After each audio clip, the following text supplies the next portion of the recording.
Thank you very much for the introduction and the invitation to speak today. It's great to see you here, and I hope that my presentation is of interest to you.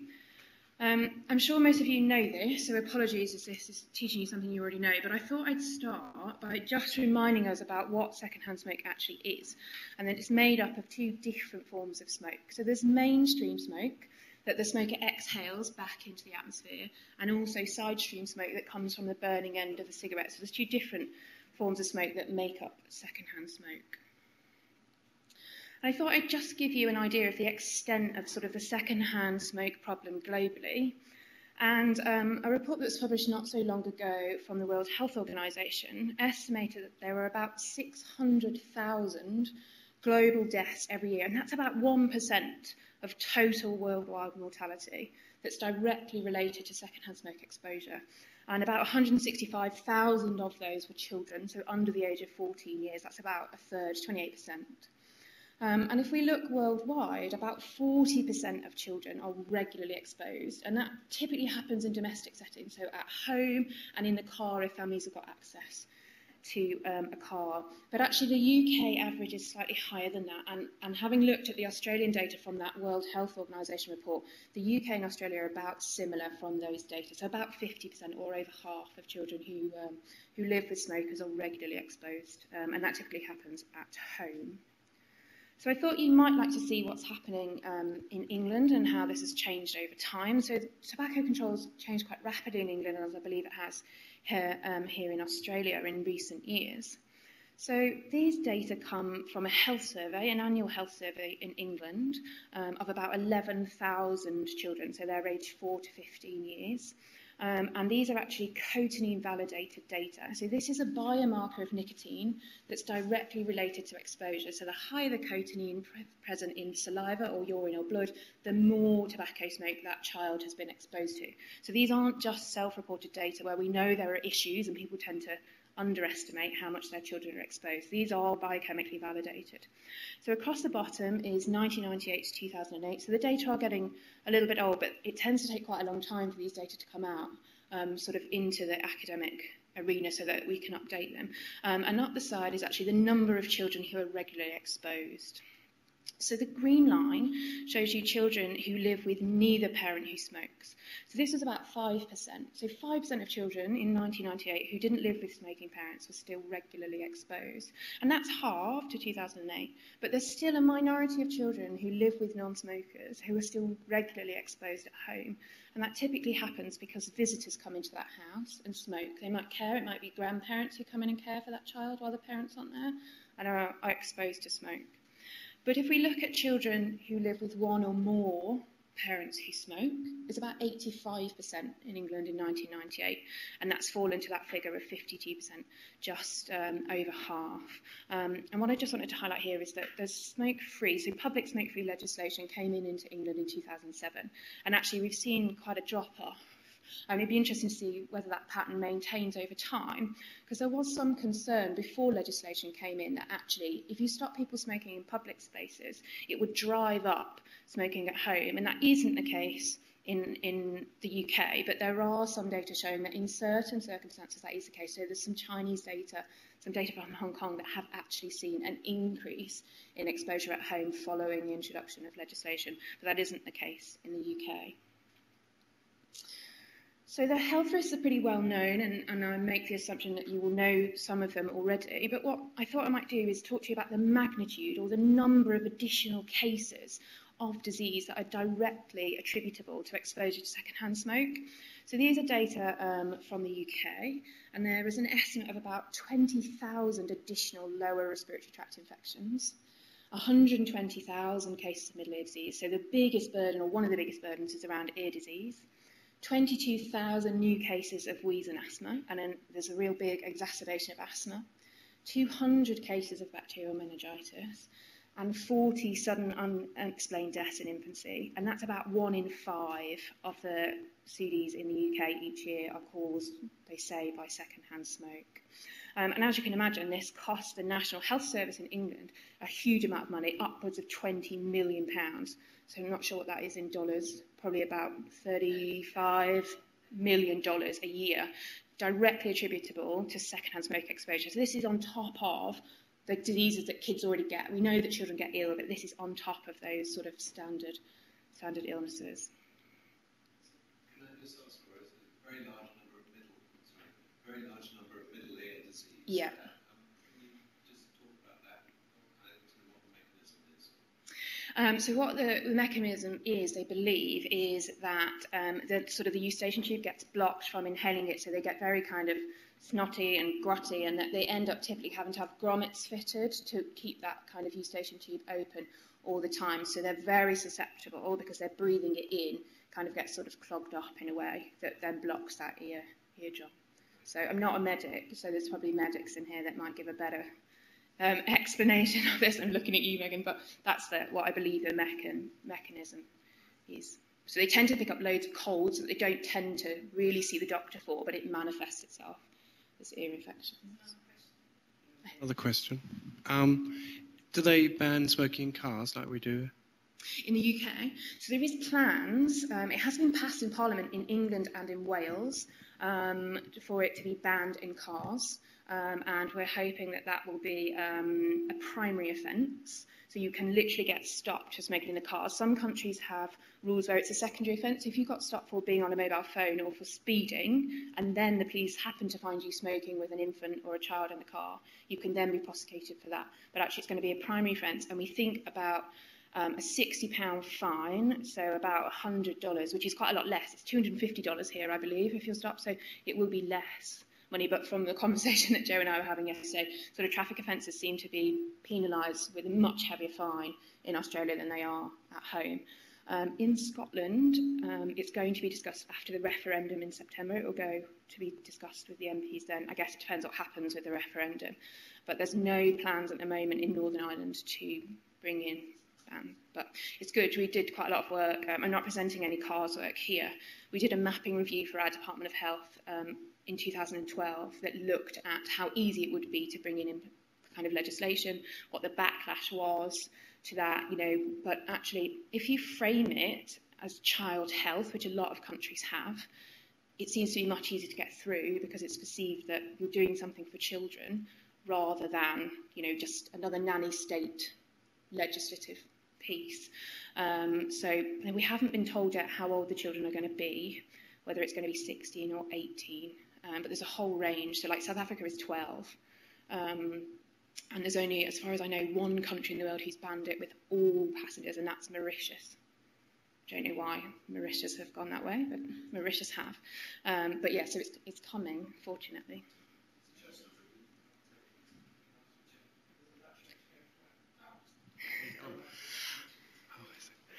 So when you did the household studies, it was nothing to do with cars, because often...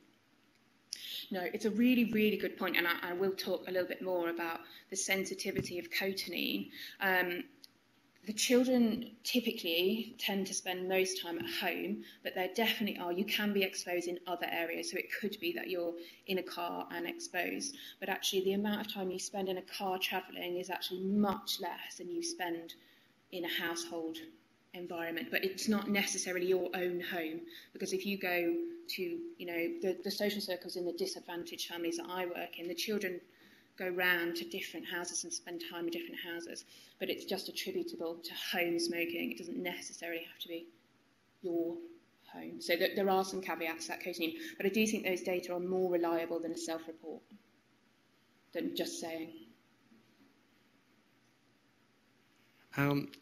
Over that 10-year span, did any of the parents stop smoking? So what do you do with your significance? So that's what we believe, that because you saw that decline, if I go back one, you see the average decline. So the rationale for that, we believe, is that more people have quit. So the national smoking prevalence in the UK has declined, and the proportion of adults of childbearing age who are likely to have young children has also declined. Their rate has declined. So that's how we think. And we also know that the number of people who continue to smoke but have rules about smoking at home has increased. So there's a number of different facets that have led to that decline. Okay, shall I'll move on. So they're the health risks. I didn't want to go too much into what's going on in the evidence base around interventions, because I'm going to tell you about an intervention that we're were running, but obviously we looked at what was out there already, and I've been looking at it over time as our interventions developed. So there has been 3 studies in recent years that I'll review. So they've looked at a whole host of different data and brought that together. So there was a narrative synthesis, and this was looking at smoke-free home interventions during pregnancy and in the early neonatal period. So they looked at interventions that specifically tried to help families to make their home smoke-free. There were 12 studies in this review. Only 2 of them were statistically significantly significant. But their conclusion was that there was mixed evidence of the effectiveness of interventions. There was an updated Cochrane review in 2014 of 57 studies, 14 of which were statistically significant, and they tended to be physician-led in ill children clinics. So if your child is regularly attending an asthma clinic, it seems to be more, the interventions seem to kind of resonate more if your child's unwell. But they also showed that there was no kind of evidence to show one particular intervention over another that could help families to reduce secondhand smoke exposure. And then really recently, there was a meta-analysis. So I don't know if you guys are familiar with what a meta-analysis is.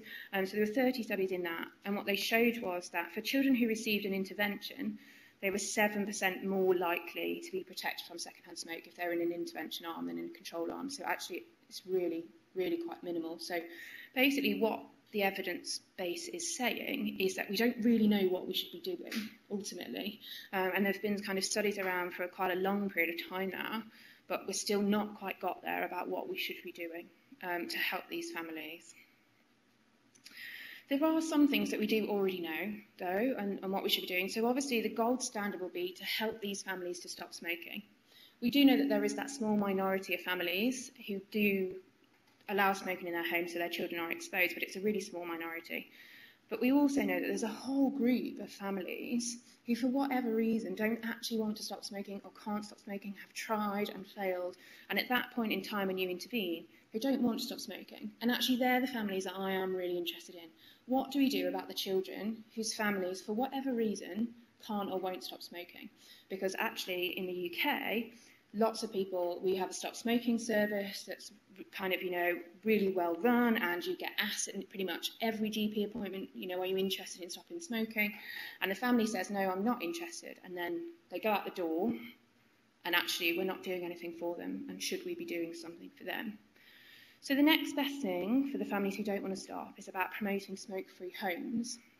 And it's important here to clarify that when we're talking about a smoke-free home, we're talking about homes where smoking is not allowed anywhere inside. It's completely outside with the windows and doors closed. There is some real fluidity in what those rules actually mean and how families perceive them and how we as researchers, what do we actually mean by a smoke-free home?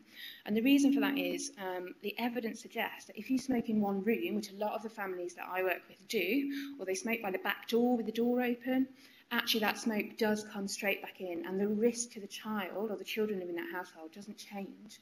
So you might as well actually be smoking around them. So we're really trying to push this message about a complete home smoking ban rather than a partial smoking ban. There are some times when that partial smoking ban might be the only option. If you live in a high-rise, there's lots of high-rise flats in Nottingham where I work, or where Joe and I used to work. There isn't always a space where you can go. So it is, you do have to sort of take that into account when you're going out and talking to families, but the standard would be to go outside. We also know that smoke-free homes can require really substantial behaviour change. Smoking inside is really ingrained. It's a real routine, and that parents might face really significant barriers to making changes. So what we've been doing since 2009, I realise, in Nottingham, is a number of studies with the overall aim of trying to develop an intervention to reduce children's exposure to secondhand smoke at home. So we've done a number of studies. I'm going to talk to you briefly about each of them. We started out by going out and talking to the families. What can we do to help you? And I'll talk to you about that. And then after that, we did, you'll see at the bottom, a healthcare professional study. We wanted to talk to them about the intervention, how might this work in reality, and the services that we've got in the UK. But actually, they didn't really want to talk to us about that. What they wanted to talk to us was about their experience of raising smoking with disadvantaged families and how they felt about that and what we could do to help them to engage better. So we were really interested in the intervention.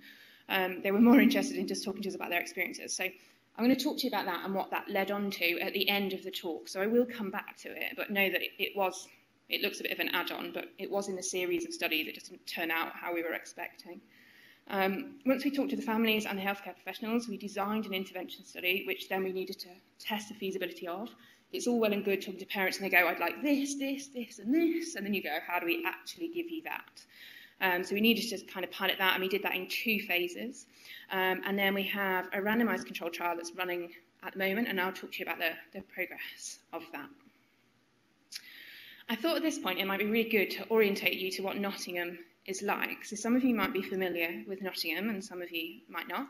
So on the map you can see Nottingham is here, so it's a pretty central location. It's about as far away from the sea as you can get in the UK, and it's the 14th largest city, so it's pretty big. And if you see on this map down here, so this is the city boundary, so that's about 300,000 people, and this wider county boundary in total is about 730,000 people. So Joe was telling me this week that you've got 40,000 people in Lismore, so it's pretty big compared to Lismore. But you'll notice also that it is the 20th most deprived district of 326 in the UK. So it's a really big city, pretty deprived, and there are really large social health inequalities. So if you live down here, these are where actually is a really affluent area in Nottingham, whereas the rest is progressively sort of more disadvantaged. So there are some really affluent areas, but predominantly disadvantaged. In Nottingham, in the wider sort of urban population, the smoking prevalence is 28%, and the national average in the UK at the moment is 20%. But in a lot of sort of the districts that Joe and I have worked in, it's upwards of 50. So 1 in 2 adults are smoking in those households, and that's typically the areas that we have targeted to try and intervene in, because it's such a social norm. You know, you are the odd one out if you don't smoke in those.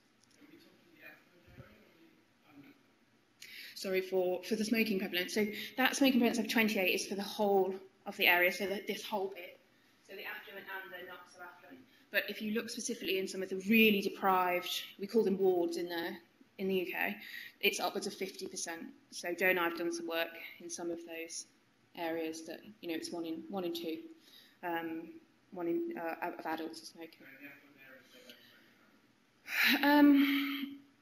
I wouldn't say that's true. I think they are smoking. I think they are much harder to find from a researcher point of view.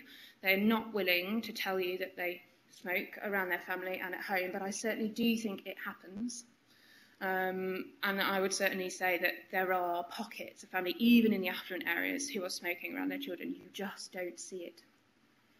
I certainly haven't seen it. Even in, I'll talk to you about how we recruit families later, but there are services called children's centres in pretty much all of these areas. They started out in the really deprived areas and then they moved into more affluent areas. And that's there are centres where basically it's about putting children first, giving children the best start in life. I think there was a programme in Australia called Head Start about 10 years ago that was very similar. So it offers parents sort of services, access to free services, be it debt advice, parenting classes, drugs, alcohol, social care, a whole host of services, and it gives children the opportunity to play and to meet other and to socialise. Quite often they're free services, they're paid for by the government. So we access those, and even in the most affluent areas you don't see any smokers. So we see lots of smokers in the deprived areas, and that's why we targeted them, but you don't see them, or they won't admit to us anyway that they do. So you meet more affluent families more and more, you just don't see them. I'm going to move on, conscious of the time. The interviews that we did with families that Joe and I were both involved in, we wanted to look at their home smoking behaviours and the motivators and barriers to having a smoke-free home, as well as sort of the intervention components. So we did 36 semi-structured interviews. They were recruited via children's centres, which I've just told you about, and also via health visitor clinics. So they would run a drop-in clinic where you get baby weighed, and we'd wait around in the waiting room and try and find families that way. And just to give you an idea of who they are, so most of them are single and either unemployed or a homemaker. So there's lots of data I could present to you from these interviews, but what I've just picked to focus on is the motivators and barriers, because I thought they might be the most interesting. So of those 36 families, every single family had some kind of rule about smoking at home, be it from one end of the continuum where they didn't ever smoke in the children's bedroom. I've never come across a family who smoke in the children's bedroom, right through to they pretty much, smoke outside, but they just have the door open or a window open so they can just check that the children are all right. So you've got this real continuum of home smoking rules, but all of them, without fail, had some kind of rule. So there's some quotes on your right, and the predominant motivator when we were talking to families was about house decor, that they didn't like the smell and it damaged their walls and furnishing, and it was really obvious to them. So this mum is talking about she's house proud. She doesn't like the fact it smells. People come into her house and she can smell it, and that she has to wash her walls fairly regularly. When we tried to kind of unpick a few more reasons why children's health came out, and they didn't want to smoke around their children, they knew that it was bad for their children and their children's health. And when we were doing the analysis, we were trying to unpick why did why did decor come out first? You'd think that children's health would come out. But actually what we thought it was in the end is that house decor is really visible. It's something tangible. You can smell it and you can see it. But if I say to you, your outwardly well 3-year-old is at an increased risk of asthma, they just don't really get it.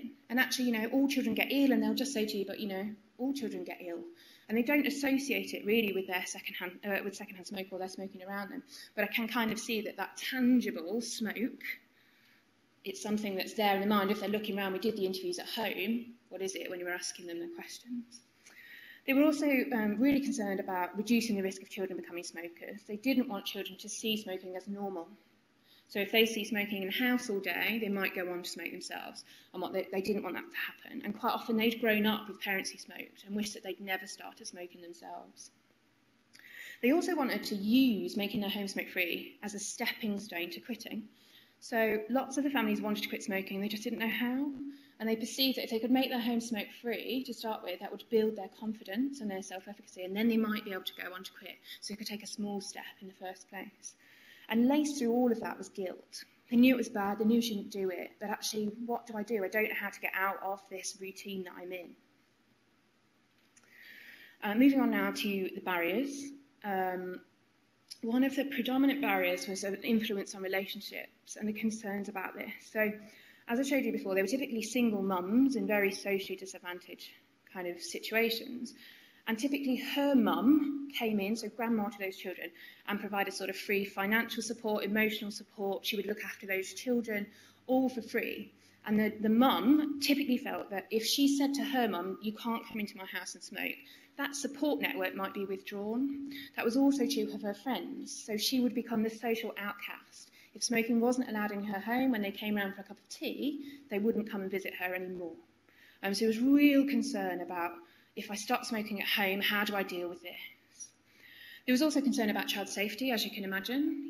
Well, if I go outside to smoke, Johnny's got his hands in the fire while I'm outside, or, I've got a small baby. So there was this real concern about what do I do with the children? Smoking is a real addiction, and they use it as a coping mechanism. So when they feel stressed, they go outside for their cigarette, leaving the children safely, and get there 5 minutes. And that allows them to deal with whatever it is that's going on in that household at that particular time. They also wanted to smoke inside when it was warm. We have pretty bad cold weather in the UK. There's the guy down here is talking about snow, I think, somewhere. That it's so much easier to just light up inside than go outside. It was raining, talking about raining. My cigarette will get wet if I go outside. And then some of them said that there was concern about crime and privacy. If you live in a really kind of disadvantaged area in Nottingham, you might not want, as a single young mum, some of them are quite young, to go outside and stand outside. They didn't feel safe to do that. I think that's probably true. I'm not sure how much of that was just a very convenient reason that I couldn't say anything back to about that. And some of them just openly admit that they're lazy and they just can't be bothered, as you can see from the quote down here. So moving on, that's just a kind of a top line of what we've been doing. The next was to test the intervention. I'll tell you about what that intervention contained in a minute. So we needed to work out whether it actually worked. And we wanted to explore a range of different outcomes and also kind of test some of the aspects of the main child design. Can we actually get families in and can we keep them? So we did 2 phases over 6 months each, and 6 families recruited into each of those phases. These families are really hard to find. As you can imagine, it took us a long time to recruit. So 14 weeks it took us to recruit 6 families in the first, and 9 weeks. We were getting a bit better. We're getting better and better all the time at recruiting them. And just to give you an idea of the typical study participant, she's a female, she's 26, she's got 2 children, and she's both socially and economically disadvantaged. So the intervention, it's 12 weeks home-based, so it's all delivered at home, and 12 weeks follows what the local stop smoking services in the UK do. So they deliver a 12-week intervention to help smokers stop. We gave them behavioural and emotional support, and this was provided by a specialist smoke-free homes advisor. So I know you don't have out here sort of the kind of pool of specially trained advisors for smoking cessation. There will be people out here, but we've got this pool in the UK who work in the local stop smoking services, and we trained her up around smoke-free homes. We gave them education materials, so a sort of a pack of information that we'd kind of taken through the lay readers, and we fed back to similar families about what should be involved in that. So it included sort of the risks, what can you do with the money if it's not there, what do you do with your time, sort of distraction techniques. And we also gave them impact feedback. So what the family said in the interviews was that they wanted something that was specific to them. Tell me about, if I make changes, how can you show it to me that I'm making changes? So we decided we'd use salivary cotinine, so we talked to you about cotinine earlier on. So we took saliva samples from the children and fed that back to parents. So we gave them a number on a sheet, and we also gave them what we thought it should be for a child who's not exposed, and also compared that to somebody who worked in a bar prior to the smoking ban. So we'd expect it to be close to 0 if they're not exposed to anything. And then people who work in bars have an average of about 6. But I'll tell you in a minute, we had a range from about 0.2 up to 50 in ours, so they were really, really high. In fact, the lab came back to me and said, I think there's an error with this one, and we were like, well, we've got, it isn't. And we also gave them nicotine replacement therapy for temporary abstinence. So it's licensed in the UK, I don't know if it's licensed here, for temporary abstinence. So you don't have to use it to quit, you can use it to abstain. So we gave them the example of if you were on a long-haul flight, or if you're on a train or in the cinema, and you can't smoke, you can use it in that instance. So this is just a schema of how phase 1 looked. So we saw them 4 times, which are the top 4 boxes. So at baseline, 4 weeks, 8 weeks, and 12 weeks. And then we wanted to do some process evaluation in the back of this. So we did interviews about how they felt about being recruited and the information we gathered from them at baseline. And then we also did one at the end of the intervention. So what was it like for you? And after that, when we got all 6 families through, we did a protocol review and realised that we got a few things wrong, as you can imagine, and realised that by going in every 4 weeks, it wasn't enough in the beginning. It needed to be more intense in the beginning. We needed to give more support. And also that at the end, we found it really hard to disengage. These families have got so used to somebody coming in at such a regular interval that actually it was hard to disengage from them. So we decided that we should move the timings a bit more intense at the beginning, and then tailor off towards the end so that they were actually able to kind of maintain their smoking ban without us coming to check. You didn't have the baseline cotinine levels? Yeah, sorry, we did collect cotinine at baseline, but you have to send it away to the lab. So I've only got feedback on here, sorry. So we gave baseline feedback at week 4, and then you give week 4 feedback at week 8. So there's like a rolling knock-on, because it takes quite a long time to get that back. So that's why there's that delay. So when it came to saliva, we did try and collect saliva and urine. Urine was a nightmare to collect from toddlers and young children. I don't have any children, so I learned that the hard way. And then the saliva was really easy to collect and really feasible. But what we found was your point earlier on, is that it's really, really variable. And these children tend to spend a lot of time in other households. So if the child had been, say, with Dad, who was a smoker, for the 5 days prior to us going to see them, Mum might get a really big spike in the child's salivary cotinine, even though she'd made really good changes at home. And that really kind of derailed our kind of intervention with that family, and that kind of set us back. And then you'd spend time trying to justify why the reading might be like that. So we decided that we needed to look for something else. So we went back to the literature, and at that time there was actually a study published in Scotland that had used home air quality monitoring. So it's a bit like an air freshener that you plug in, and it filters the air, and it can use a marker called PM2.5. So basically it's the parts in the air that go through that are less than a certain diameter, and that is a proxy measure for secondhand smoke. So we decided that in phase 2 we try and use that because that was about the household rather than the child. So mum can have control over the household, and typically some of our families at least lack autonomy to engage with getting dad to make changes. Typically the relationship's not great with dad or with his family, so we were really concerned about putting mum in a situation where she got to try and make somebody else make changes at home when she was struggling to do it in her own home. They hated the education materials, even though we spent months doing that. So we got rid of those. And also, we found that with NRT, so the nicotine replacement therapy, they decided they liked the product and then next week decided that they didn't, but we'd given them 4 weeks in advance because we wouldn't see them for 4 weeks. So we were going out all the time, and that kind of altered our intervention because we were seeing them more than we should. So we gave them sample bags the first week and went, try all of these products and then tell us which one you want. So that's how we changed that.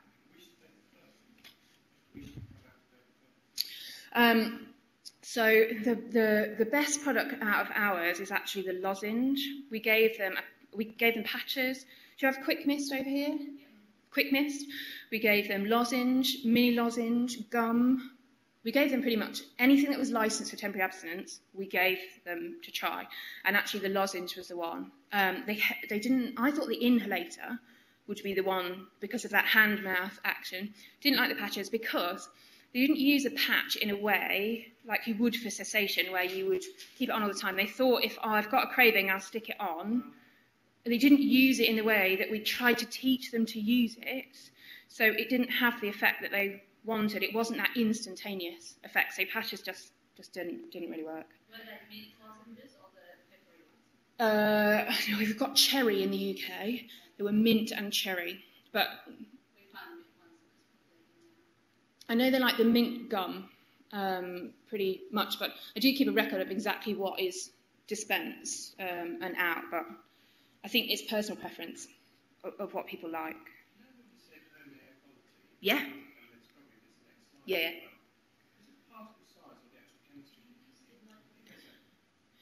It's a particulate matter size, so it's less than 2.5 microns in diameter that gets sort of trapped into the filter. So it's the size. From cigarettes. No, it's a proxy. It is a proxy. Yeah. So things like we did see in some of the graphs. I'm going to show you a graph. Like if mum burnt toast, you did get some little spikes. But the more we've done, the more obvious it is that it's a cigarette spike. Or if mum lived in Beijing or something. Yeah. So this is what the revised intervention looks like. So this is down on your right-hand side is what the home air quality monitor looks like. So it's not huge. So it's manageable and some NLT. So we kept the behavioural and emotional support, which they really liked. We changed the impact feedback to PM2.5, and we still gave them nicotine replacement therapy. And this is the schema that shows you that we've actually done 5 visits now, but only because we split visit 1. When we collected all of the study data, so you consented and randomised and all the usual stuff, collected data, and then we tried to deliver the behavioural support, it was too much. And we didn't get as much out of that behavioural support intervention. So we split visit 1 and visit 2. And then they're the same, but we visit at 3, 7 and 12, and then we've just done an evaluation to at the end again. So I thought it'd be good to show you the kind of graphs that we get, that we're giving feedback from. So we collected data over 48 hours prior to a visit, but we present data over 24 hours. So lots of the World Health Organization have safety standards about your average level should be below a certain sort of mark for the 24 hours. So that's why we're presenting 24 hours to you here. So this was a family who, this is their baseline graph. So what you can see here is the very big spikes are where there's been a cigarette smoked really close to the home air monitor. It's about midnight, is it? Yeah. So we would go and say, oh, look, at 11:30, did you have a cigarette inside? And they'd go, yes. Yes, we did. How do you know that? Yeah, so the big spikes are where it's been smoked really close. And then these smaller spikes are where it's been smoked slightly further away. So it might be that they've smoked at the back door. So we put the air quality monitor in the main living space of the home where the child would spend most time and at the height of the child in that household. So it might, quite low. So these spikes, we think, are smoked in the living room, and the others are smoked perhaps in the kitchen. So this is what happened at baseline. And this is week 7. So as you can see, there's been a real dramatic improvement. Mum reported that her home was smoke-free, and the graph does seem to support that. What our concern would be that they couldn't maintain that. And we see this lovely graph at week 7, and we go back at week 12, and it'll be back like baseline. But because I cherry-picked the data, that isn't how it worked. And this is week 12. So they're doing really, really well. I mean, there are a few times when they relapse, but overall, they're doing pretty well. So, and this line here, this white line, I don't know if you can see, so that is 25, basically, is the World Health Organization safe level for 24 hours. So what they say is your average will be under that. So actually, they're doing pretty well, this family. And actually, this family have gone on to quit smoking, which is great for saying that they were like in the 800s when the World Health Organization safe level was 25 at the beginning. So sort of 12 weeks of intervention. Done pretty well. Just some really quick quotes about how people felt about taking part. So these come from those interviews that we did from phase 1 and from phase 2. So basically what they were saying is the graph is really shocking, and they don't realise that actually if you smoke just outside the room, it drifts back in. And they didn't realise that. They thought they were doing something really good by going and smoking in a different room. And then the quote at the bottom is just saying that she didn't realise that she could actually do it. And they didn't realise that, you know, that they could make changes because they're so ingrained. And even when it snowed, so we had a really, really bad winter in the UK when we were running this study, she still went outside. Even though it was snowing, she still went outside. So let's just summarise what we found from the feasibility study. Personalised feedback, so that impact feedback, so the graphs really were the most important, followed by the behavioural support. They weren't really interested in NLT, to be fair, and they certainly weren't interested in the education stuff. Saliva results were really variable and we didn't see any change. Average 24-hour PM2.5 dropped by about half between baseline and week 12. Bear in mind, we've only got really small numbers in this study. It's just a feasibility study. Half of them reported being smoke-free home at week 12. But interestingly, they said that nobody was allowed to smoke in their home. Even if they themselves hadn't made their home smoke-free, they'd stopped all visitors smoking inside, which was a real progression because actually it meant that we'd equip them with strategies and skills to start that conversation about actually, would you mind not smoking inside? Which we were really kind of interested in that. And actually most families reported cutting down by about 40%, and some of them have made a quit attempt. So that the child I was talking about that had a cotinine level of 50, so his mum smoked 40 cigarettes a day around him in the living space in that home. I haven't ever been in a house where I've kind of thought, I can't breathe. When I went in, it was that bad. You know, you could see it. She went on to quit following the intervention. So she went straight through into the local stop smoking service. So it's things like that that you realise actually you can make a difference. So let me tell you about, I'm aware that time's ticking on, about the RCT. So basically we wanted to test the effectiveness and cost effectiveness of this intervention. So it's a parallel group, so there's a usual care arm and the intervention arm. It started in November 2012 and it will finish in February 16. And the primary outcome was that change in home air quality between the treatment arms. So this is what the usual care arm looked like.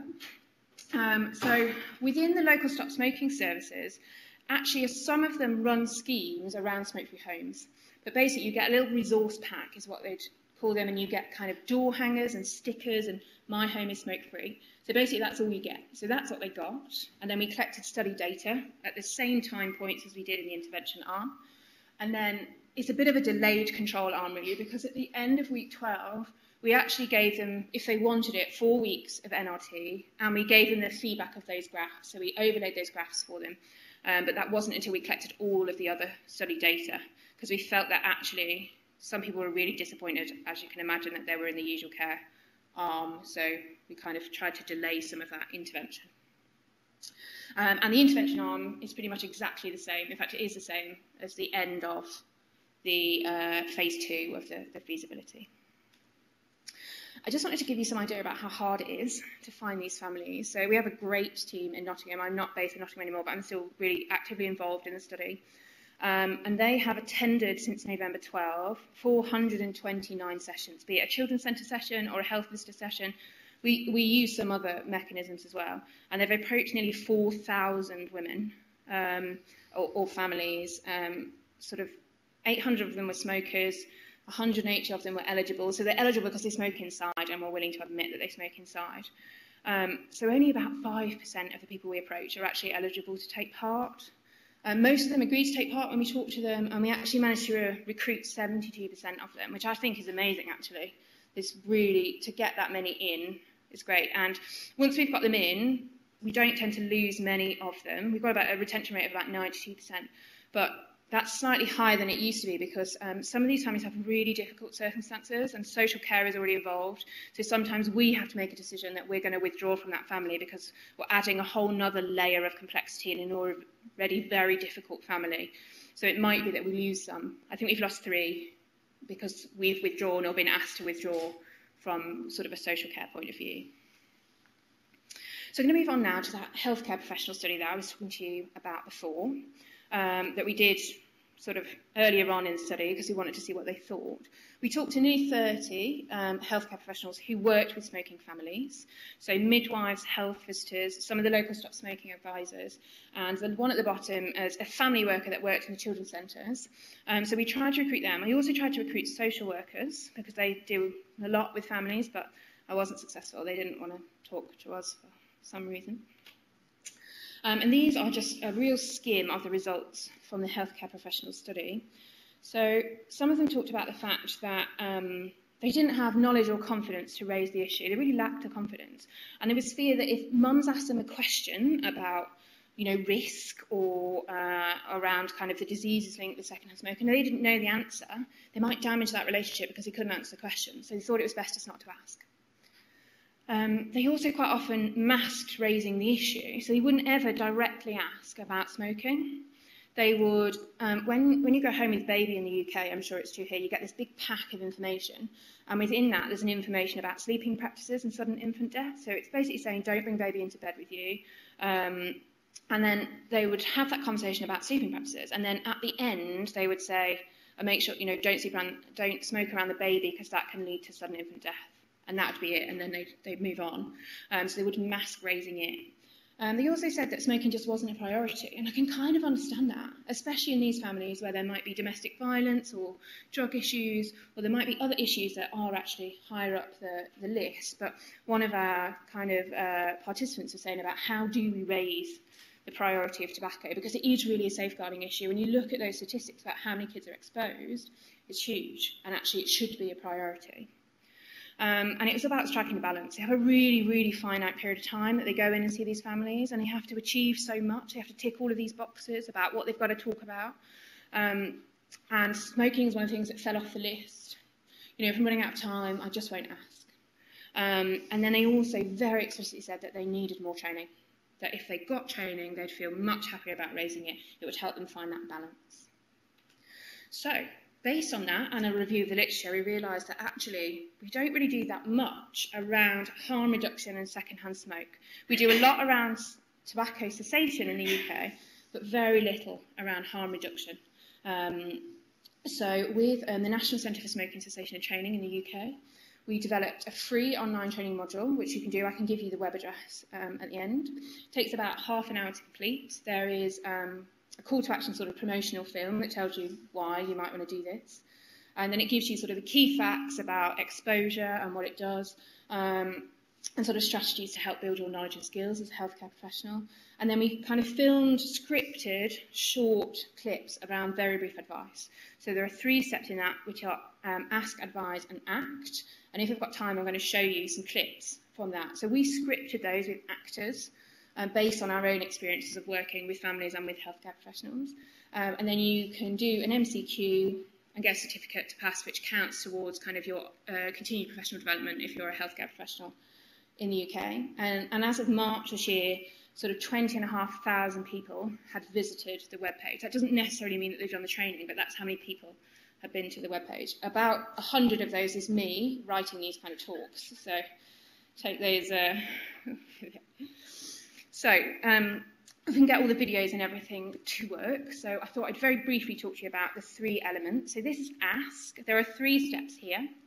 So it's about establishing who smokes in the home and car, where smoking happens, and if these rules ever change. So we know that these household rules are really fluid, and I didn't talk to you about that. That's a big thing that came out of our qualitative work, that when the situation changes, the rules change. So if Johnny's gone to his dad's for the weekend, Mum might smoke inside, or when her friends come round, or if the weather's cold. So all those barriers we were talking about, those rules aren't consistent, and we never smoke inside. Well, we don't smoke inside, but sometimes we do. So it's about checking on that.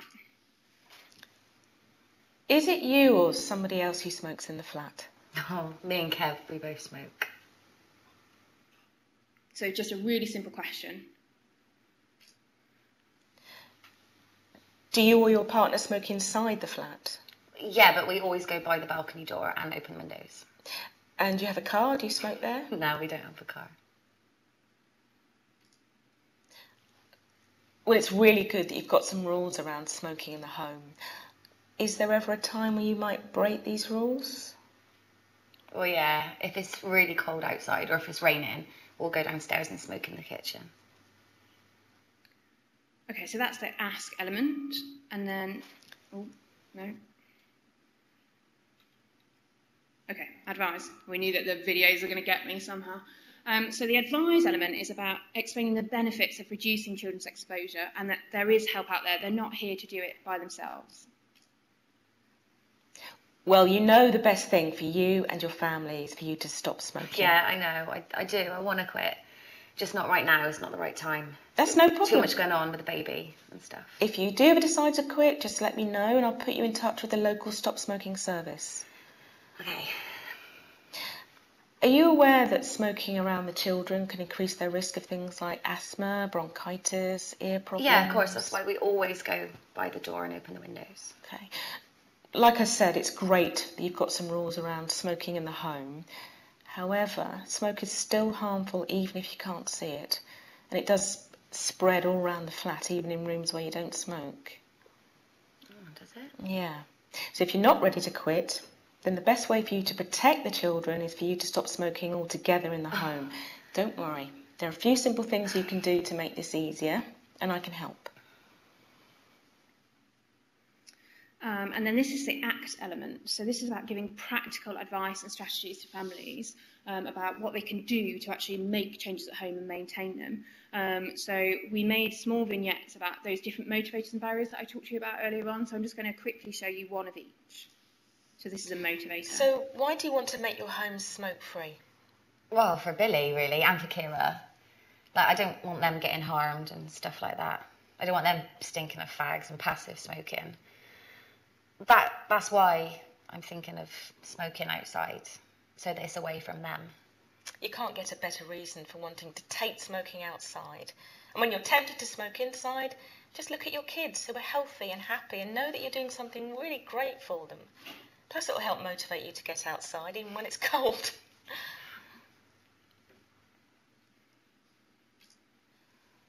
When do you think it might be most difficult for you to smoke outside? Oh, when the kids are driving me absolutely crazy. I feel like I can't cope. I'll have lit up and taken a drag before I even know it. I think, yeah, it's a lot to do with the giving myself 5 minutes peace. Yeah, that's really interesting because a lot of the families we see worry about how they'll cope if they stop smoking. Remember that we're not asking you to stop, just to stop inside the flat. You can still get your 5 minutes peace, but outside rather than inside around the children. And if it's safe to leave the children inside, you can go out. And if it's not safe to leave them, then take them out in the garden with you and let Billy run some of that energy off. Oh, yeah. Okay. So in parallel to the module that we were running, we did an evaluation because we wanted to see whether it actually made any difference. It's all well and good doing the training, but if you don't know if it's effective. So everybody who started the training was invited to take part in the evaluation, and if they said yes, then they were invited to take a test of 10 MCQs from 10 randomly selected questions from 15, and they were sort of covered sort of the risks, who should receive the advice, and then the 3 different elements of very brief advice. And then we tested them again after they did the training, and then 3 months later. So we've got 3 time points. But we've only got 200 that actually went all the way through and completed all the data. So some of them just missed questions out, which meant that we couldn't use their data. So if you look at the top line here, so this is the MCQ, so the multiple choice question, and they had to score more than 80%. So they had to get 8 out of 10 to pass. So this shows you the pass rate. So they were pretty good anyway, but that might just be who it is that decided they were going to take part. So 85% passed prior to it. And that went up, statistically significantly increased to 96% after the training, and then at follow-up, so that's maintained. We also asked them about how confident they were to raise issues around secondhand smoke, and again, that statistically significantly increased and was maintained, as was their confidence to raise the issue of smoke-free homes and cars. As you can see from the bottom line, actually, they were most concerned about this practical support, and that's what we'd seen in our own work, was that it wasn't about raising it so much, it was about what do I say to my families to help them to make changes. So this is where we saw the biggest jump. So it went from 80% to 97%, and that was again maintained over time. We also asked at 3 months whether taking part in the training had influenced their practice, and 84% reported that it did. It had a really positive influence on what they were doing with families day to day. And these are just a few quotes, I'm conscious of the time, about what they felt. So if you look at the top right, this is the one that I quite like. So she said that she used to tiptoe around it. And that's what we found in our own study, that they masked raising the issue, but now she would speak frankly about it, and she'd talk to them and tell them the risks and offer advice. And then at the bottom right talks about the fact that she keeps going back to that training. So she uses it as her practice changes, as she comes across new families, she would use that. So just to summarise my talk, children's exposure to secondhand smoke is still really kind of significant global public health concern. We're starting to understand better why children are exposed and how we can help, and that's some of the work that we're doing here. So we're doing an evidence synthesis of sort of the motivators and barriers literature around smoke-free homes and bringing it all together from different countries to see what we can kind of say about how we can help families. Our intervention is up and running, and do the training. It's free. We've got early evidence of effectiveness, and it really doesn't take very long to complete. You guys have done it out here, haven't you? You don't have to be in the UK to do it. You can do it. You can do it elsewhere. So thanks to Joe and Megan for hosting me, and to the funding from the Wellcome Trust and some of the other funding sources for this study. There's my email address and my number. I'm around until next week. We've got another week and a bit here if you want to talk to me. So just to finish, what I want to show you is a video of some families who took part. It's not very long. These 2 girls took part in the first phase of the feasibility study, and they were interviewed by the team who made the training. So we went out and talked to families about their experience of receiving an intervention. So I wasn't privy to the interview, but I did get to see it afterwards. The best thing what's ever happened to me by my kids is actually stopping smoking in my house, because it is life-changing. I never thought I'd do it in a million years. And I like the fact that I've done it, because it's like, I wake up happy, the kids love it, and I ain't got that stinking smell in my house. It wasn't always easy, was it? No. Like at the start it was really hard, but like with the support of them and them being so brilliant with us, and basically we've just believed in ourselves, haven't we? Yeah, we never believed in ourselves before, and they've made us believe in ourselves. But plus, we don't stick at it. Yeah, we never stick to anything. Yeah, but that's what I mean. I think it was more a challenge for us as yeah. well. Like we took it on as a challenge as well, and we came out on top, didn't we? We did it. We weren't smoking in the house no more. So it did make me realise that even though it was really hard work, and they're really hard work to find, we do genuinely make a difference to the lives of some of the families that we work with. As you can imagine, it's quite hard to get a word in edgeways to deliver an intervention to those 2, because we quite often saw them together. But we did, and I have seen them since actually, and they have maintained that band. So that's the end of my talk. Thank you very much.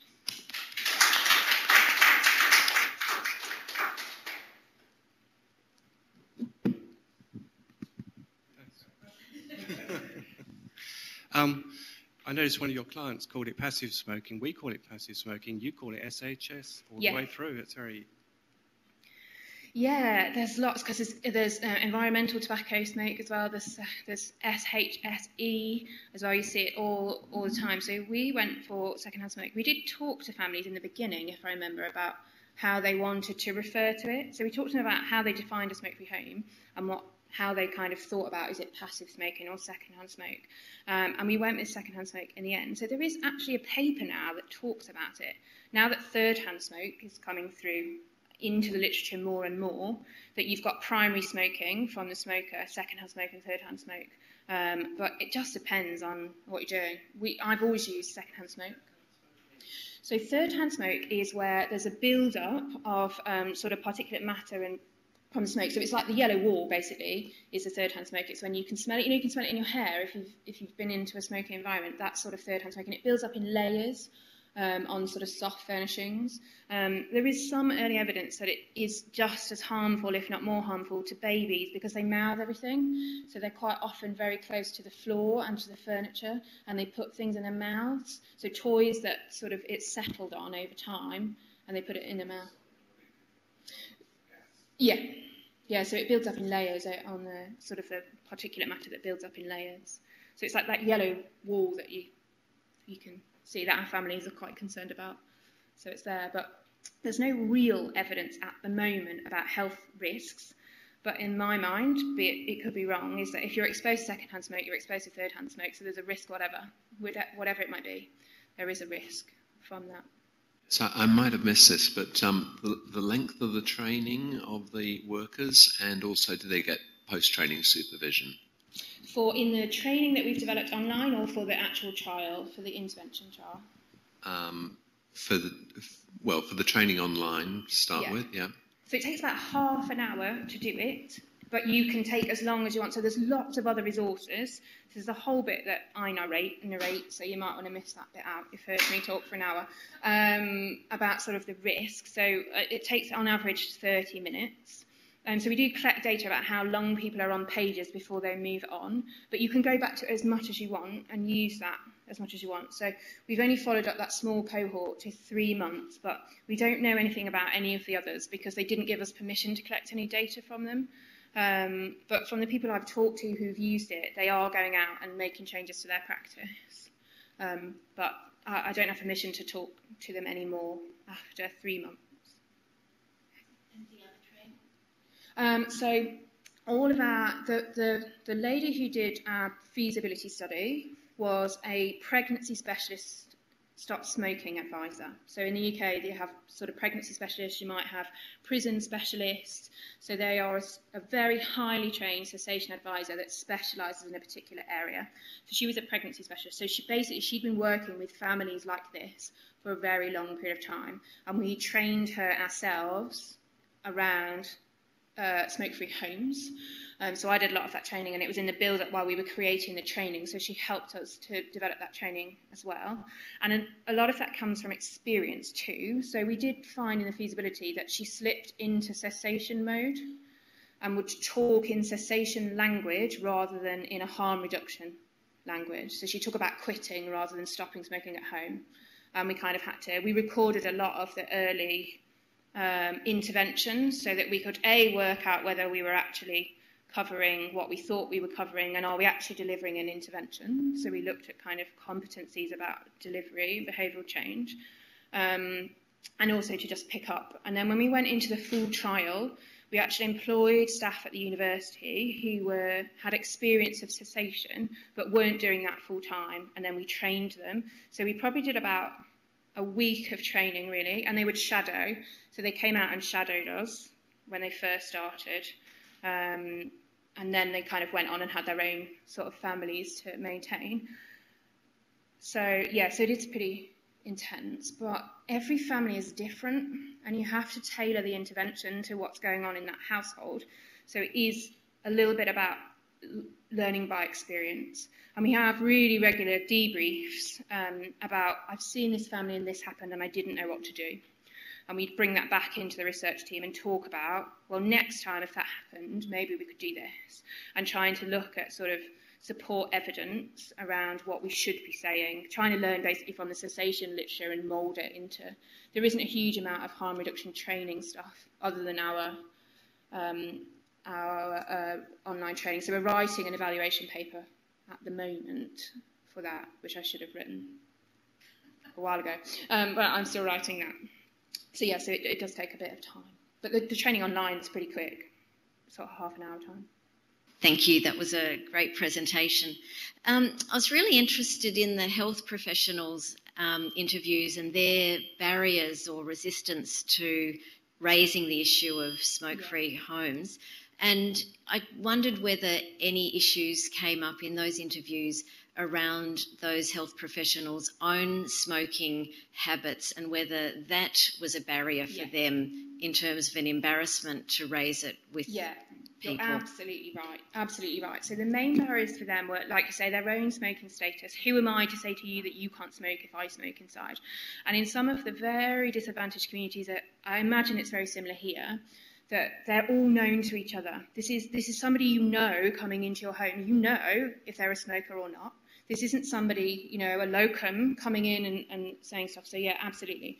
So we did collect data on whether there were smokers or not smokers, and there is a range in there. And we have done analysis that compares the views. So we've done a framework analysis that compares the views of the smokers and the non-smokers. But actually, that's just one facet of a much wider issue. I tell you what the biggest issue was, which I didn't cover here, was the fear of damaging a relationship with a family. They'll talk to them about anything else. They'll talk to them about sexual health. They'll talk to them about violence. They'll talk to them about all kinds of things, but smoking is the one thing they genuinely believe has the potential to damage the relationship with a patient. And so we just don't do it. So that was really why we did the training, was to give those strategies. But I'm guessing from the looks, this is really common, that this is the kind of thing you're seeing. It might not just be around smoking, but the fear of damaging relationship is huge. Is that what you guys are seeing? Oh, certainly with smoking in pregnancy, yes. Yeah, that's the one thing. And trying to unpick that, I really, really tried hard to unpick that in the interviews as to, well, what is it that you're worried about? Just I didn't really get anywhere with trying to unpick that at all. But when I've talked to people who've done the training sort of on an anecdotal basis, it was about how do I start the conversation? That if I start off with a sledgehammer, it goes to pieces. Whereas if I start off in a different way, in a more constructive way, maybe it won't go to pieces. And that they had to actually go out there and do it and ask the question and not ruin a relationship to build up their confidence that that wasn't going to happen. Because you are going to come across families where having that conversation does potentially damage your relationship. And that they're rare, but it does happen. I mean, we've had people, when we've been trying to recruit, this isn't even a healthcare professional relationship with a family, trying to recruit families where they've been really offended that I've even asked, or one of the team have even asked whether they're smokers or not. You know full well they are, because you saw them smoking outside the centre on the way in. So, I've walked past you and I know that you're a smoker, or the health visitor has said, I want to talk to them. And they're like, and then you think, oh, okay, that's a bit awkward. The other thing that we have found in other work that we've done is to go in with a harm reduction message rather than a cessation message. So using a softer approach has worked with us in the past. So we did some work in children's centres again, looking at whether you could get families more recruit into the stop smoking service, or whether you were more likely to get them into like a smoke-free homes harm reduction. And what we found is that actually you could get them into the harm reduction. And actually, if you went in with a cessation message, they went, oh, I really don't like it, I can't do it, I'm not interested. But if you got them into the smoke-free home side, actually ended up in the cessation, stop smoking service anyway, they just went in a different way, whereas you never would have seen them in the cessation service. So we're trying, soft is probably not the right word, but a less, maybe, confrontational message that says, I'm not asking you to stop smoking, I'm asking you to make changes around smoking at home. I think that is novel. I think approaching somebody saying, I'm not asking you to stop smoking, but actually everybody else is asking you to stop smoking, or is saying you should be stopping smoking. Yeah. I think that is actually quite a novel. It's really hard though, it's really, really hard to get funding for that, because what we're saying is you should be stopping smoking, especially in pregnancy. All of the messages are around cessation. You should be doing this. However you phrase that, in a nice way and a not nice way, then to say, actually, well, we're not asking you to stop. In a way, you're kind of condoning the smoking. And that was always a concern for the Department of Health in the UK around their media campaigns, that if we say it's all right to smoke at home, it's all right to smoke, just don't smoke around your kids, that that's all right then to smoke. And that isn't really the message, but the funders in the UK certainly think that that is the message that we're giving out, and that we're not saying you should stop smoking. Well, we're not, but we should be. It's not what they're saying. We should be saying you shouldn't be smoking. So it would be hard, I imagine, to change that message, especially in pregnancy. Well, the kind of message you're trying to give is to see that nicotine, pharmaceutical grade nicotine, from a different source rather than smoking leaves and paintbrush. I mean, especially if it has to be the counter. It can be, as you said, the counter, the patch. The patch was last sustained. Yeah, it is, as every time has gone by. So, but I'm around if you want to go in. Yeah, it's kind of come in and gone out, and there is, well, not come in and gone out. So there was plans for it to come in, and then when the government changed, lots of kind of tobacco stuff went out of the window. So they stopped all mass media campaigns. But there is now talk again around plain packaging and bringing plain packaging in. So what they said was they wanted to see more evidence. So actually, because you guys are like the first, and actually there really wasn't that much evidence about whether it was effective or not, but that evidence base is growing pretty rapidly now. So there is now talk again of going back to plain packaging. So yes, hopefully. We're just hanging on to your coattails.